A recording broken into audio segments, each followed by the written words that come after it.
Share करनी है। India ने कनाडा को कहा है कि अपने 41 डिप्लोमेट्स जो हैं वो आप निकाल लें इंडिया से। अब इंडिया और कनाडा, आपको पता है कि इंडिया ने जो हरकत की कनाडा के अंदर, बड़ा संगीन इल्जाम कनाडा ने इंडिया पे लगाया है कि कनाडा के एक शहरी को, एक सिख शहरी को इंडियन एजेंट्स ने कनाडा के अंदर मरवाया। और अभी आपको बताएं, कनाडा में सिख रहनुमा हरदीप सिंह के कत्ल के मामले पर भारत और कनाडा में कशीदगी उरूज पर पहुंच गई है। दोनों मुल्क आमने सामने आ गए।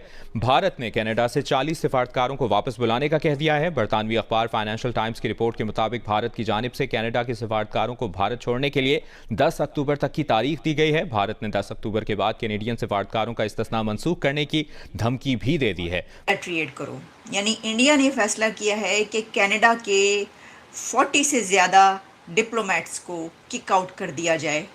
अमेरिका ने खालिस्तान को इजहार राय की आज़ादी का मामला करार दे दिया है। अमेरिकी महकमा खारजा के नायब तर्जुमान कहते हैं, अमेरिका में लोगों को इजहार राय की आज़ादी का हक है।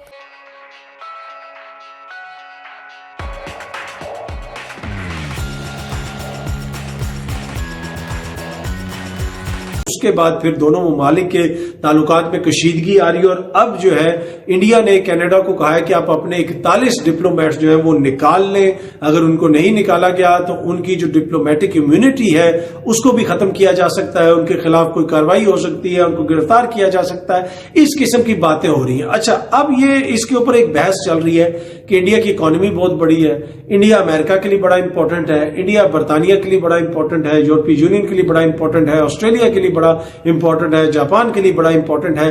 तो इंडिया जो है और कनाडा जो है एक इनसिग्निफिकेंट सा मुल्क है, छोटा सा मुल्क है। तो इंडिया जो मर्जी करता रहेगा, कनाडा के से जो है ना उसका हाथ ऊपर रहेगा।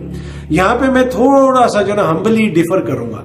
ये जो यूरोपीय मुल्क है ना, या वेस्टर्न ममालिक या अमेरिका हो गया, ये जितने भी हैं, ये दुनिया भर में जितने मर्जी कानून की धज्जियां उड़ाते रहे, इंसानियत की धज्जियां उड़ाते रहे, ये इराक तबाह कर दें, ये लिबिया तबाह कर दें, ये अफगानिस्तान तबाह कर दें, ये डेमोक्रेसी उड़ा दें, ये दुनिया भर में हुकूमतों के तख्ते उलट दें, अपने मुल्क में ये आइन और कानून से इतनी सी चीज उधर नहीं होने देते।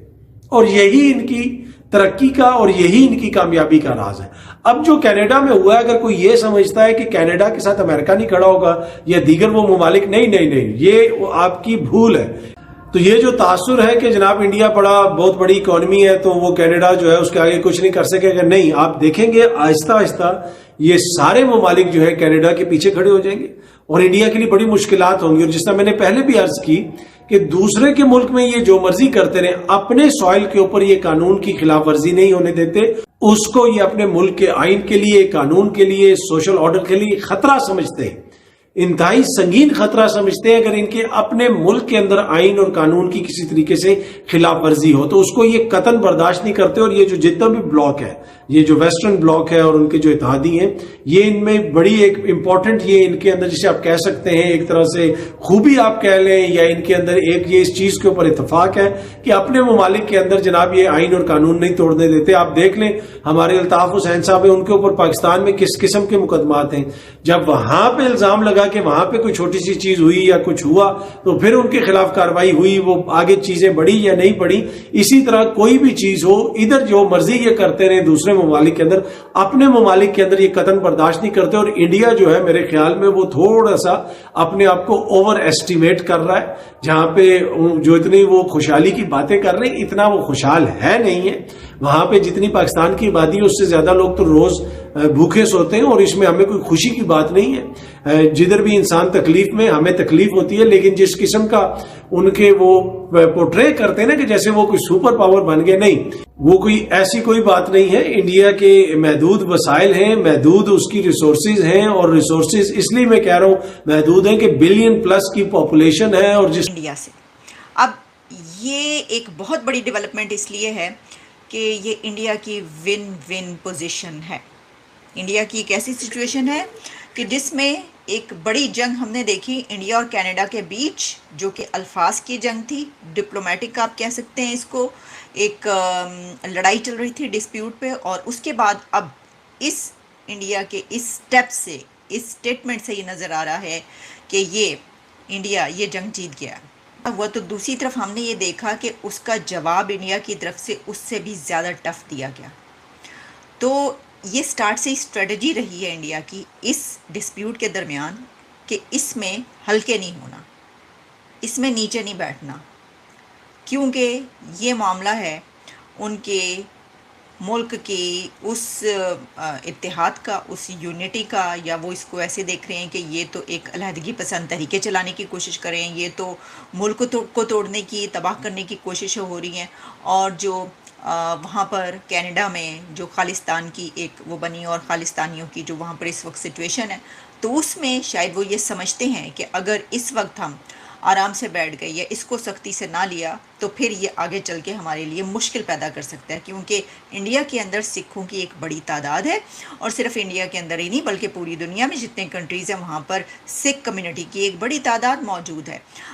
और अगर इस सिचुएशन पर, इस मरहले पर जो है वो इंडिया थोड़ा सा हल्का वो लेता स्टैंड से, हल्का हाथ रखता, तो शायद आगे चलकर जो है ये वाली जो डिस्प्यूट है वो बढ़ जाता और ये खालिस्तानी जो तरीके वो भी बढ़ जाती, ये भी हो सकता था। तो मैं ये समझती हूँ कि जो डिप्लोमेटिक एक विन है वो तो इस वक्त उसकी है ही है, लेकिन जो स्ट्रेटजी है वो भी बड़ी कमाल की उस तरफ से बनाई गई है और उसमें जो है ये जवाब दिया गया। अच्छा, अब होना क्या था? हमने आपको ये कहा था अपने प्रोग्राम्स के दौरान, मैंने आपको ये कहा था कि क्या होगा कि कुछ दिन के बाद जो है ये मामला ठंडा पड़ जाएगा, कोई और बड़ी खबर आएगी, उसके बाद जो है ये ख़त्म हो जाएगा, दोनों के ताल्लुकात फिर दोबारा बेहतर हो जाएंगे।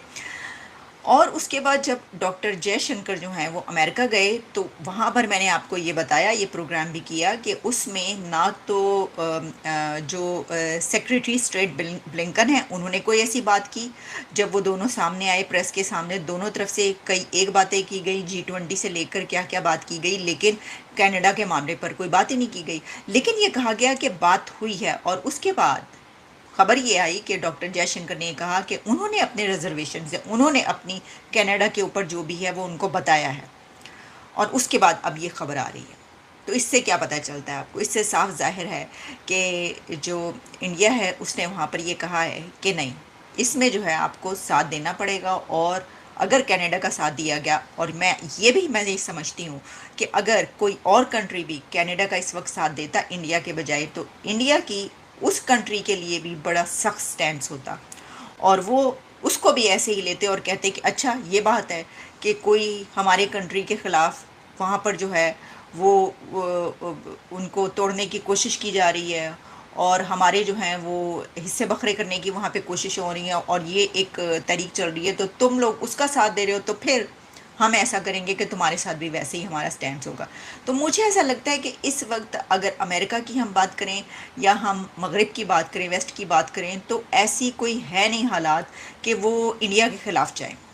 इसकी वजह आप समझते हैं, हम पहले भी कई मरतबा बात करें, इंडिया का जो इस वक्त स्टेचर है दुनिया में, जो इस वक्त ताकत है, जो इस वक्त एक उसने वो हासिल कर लिया है अपनी जगह, उसमें वो बेशुमार ऐसी एग्रीमेंट्स हो रहे हैं, मुआहदे हो रहे हैं कि जिसमें इन तमाम कंट्रीज़ को बहुत फ़ायदा हो रहा है। हमने पहले भी बात की कि जो जहाज़ों का बहुत बड़ा कॉन्ट्रैक्ट हुआ, एग्रीमेंट हुआ, उसमें कितने जो कंट्रीज़ हैं, ऐसे ही कंट्रीज़ वेस्ट के, उनको कितना बड़ा फ़ायदा हुआ, कितना उनको जो है वो फाइनेंशियल बेनिफिट है। देखिए हर कोई जो है ना, मैं आपको एक बात बताऊं, और जो ट्रेड का जो उनका चलता है पूरी दुनिया से आप जानते हैं, तो इस वक्त कौन चाहेगा कि वो अपना, क्योंकि ये जो इस वक्त इकॉनमी का डाउनफॉल या जो प्रॉब्लम है वो पूरी दुनिया का है इस वक्त। आप जानते हैं कि हर तरफ ही जो है वो मईशत की ख़राबी है सिवाय इंडिया के। बल्कि मैं देख रही थी कि जो फरीद ज़करिया हैं उनका एक क्लिप बार बार पाकिस्तान के व्हाट्सएप ग्रुप्स में जो है वायरल होता हुआ मुझे नज़र आया, जिसमें वो ये कह रहे हैं कि जहाँ पूरी दुनिया के जो मोमेंटम है वो एक और तरह का है, लेकिन इंडिया का जो मोमेंटम है लोगों का और यूथ का वो ये है कि वो बड़े एक्साइटेड हैं और खुश नज़र आ रहे हैं, क्योंकि उनकी मुआशी तरक्की जो है वो बड़ी तेज़ी के साथ हो रही है। तो